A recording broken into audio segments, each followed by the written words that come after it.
سہیل بڑائی صاحب سینئر صحافی تجزیہ کار ہمارے ساتھ موجود ہیں۔ بڑائی صاحب بہت شکریہ۔ بڑائی صاحب، جس کرپشن کے خلاف بیانیے کو بنا کر وزیر اعظم نے الیکشن جیتا اور پھر پچھلے 16 مہینے بھی اسی بیانیے پر قائم رہے، آپ کے خیال میں وہ اب دم توڑ گیا ہے اور حکومت نے اس بات کا اعتراف بھی کر لیا ہے؟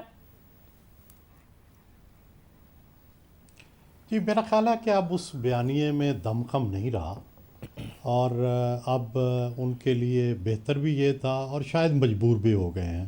اب اور کس کو گرفتار کریں؟ نہ کوئی گرفتار کرنے والے رہ گیا، نہ کوئی کیس رہ گیا، اور ڈیلیوری کا ٹائم آ گیا ہے۔ اب لوگ ڈیمانڈ کر رہے ہیں۔ ہم تو بہت پہلے سے کہہ رہے تھے کہ بزنس مین اور بیوروکریٹ جو ہے اس کو آپ نے ناراض کر دیا ہے، یہی معیشت کو سلو ہونے کی وجہ ہے۔ اب تو اتنا وقت گزر گیا، میرا خیال ہے کہ اب ان کے پاس اتنا وقت نہیں ہے کہ اب یہ ان چیزوں کو کریں۔ ان کے پاس 3 یا 4 مہینے ہیں جس میں انہوں نے بزنس کو، معیشت کو ٹھیک کرنا ہے، کہ اس میں کر سکے تو کر لیں گے، اگر کوئی تبدیلی نہ کر سکے تو میرا خیال ہے ان کے پاس وقت نہیں ہوگا، کیونکہ اتنا ہم نیچے چلے جائیں گے معاشی طور پر کہ شاید افورڈ نہ کرے ریاست۔ بڑائی صاحب، اس وقت جو صورتحال ہے، حکومت اپوزیشن کو ایک پیج پر لے آئی، ماحول ایسا بن گیا ہے، اس وقت آپ کے خیال میں آئیڈیل سینیریو نہیں ہے؟ جبکہ جو اپنا کرپشن کا بیانیہ تھا، جو کہ اتنے سال تک وزیر اعظم نے قائم رکھا، اس سے بھی پیچھے ہٹ رہے ہیں، نیب کے قوانین تبدیل کر رہے ہیں، اس کے باوجود آپ کے خیال میں انہیں ایک اگلے 2-3 سال کا اسپیس نہیں ملے گا ڈیلیور کرنے کے لیے 2023 کے انتخابات تک؟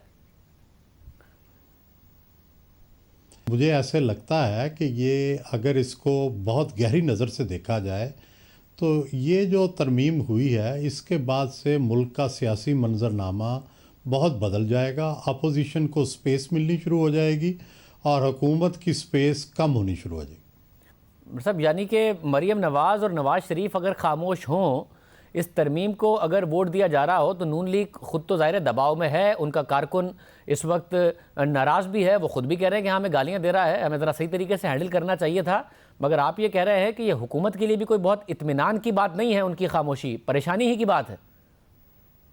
نہیں، یہ بہت پریشانی کی بات ہے، اس لیے کہ آخر نون کیوں یہ کر رہی ہے؟ انہیں دیکھیں کوئی فوری ریلیف نہیں ملنے والا اس سے، نہ انہیں کوئی ریلیف کی ضرورت ہے۔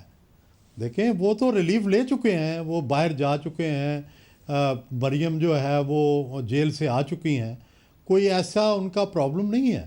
اس کا مطلب ہے کہ کوئی فیوچر کے بارے میں بات ہے، اور سب اور حکومت چلے گی تو ڈیلیوری سے ہی پروو کرنے کی ضرورت ہے۔ آپ جیسے لوگ، وہ آپ جیسے انویسٹیگیٹو رپورٹر پتہ کرائے ہیں۔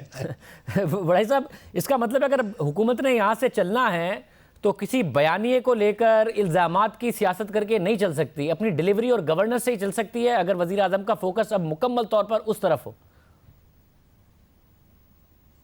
جی، میرا خیال ہے کہ پہلے بھی یہی ضرورت تھی، لیکن اب تو یوں سمجھے کہ آخری جھٹکا ہے کہ جس میں انہیں دکھانا ہوگا کہ وہ ڈیلیوری کر سکتے ہیں، پورا فوکس دکھائیں، ویژن دکھائیں۔ اور میرا خیال ہے کہ میری ذاتی رائے تو یہ ہے حکومت کو چلنا چاہیے، 5 سال پورے کرنے چاہیے، ایک جمہوری جو طریقہ ہوتا ہے مینڈیٹ کا، کیونکہ اگر ان کو نو کانفیڈنس کے ذریعے ہٹایا گیا اور ایک عبوری حکومت لائی گئی تو وہ بھی کوئی آئیڈیل جمہوریت نہیں ہے۔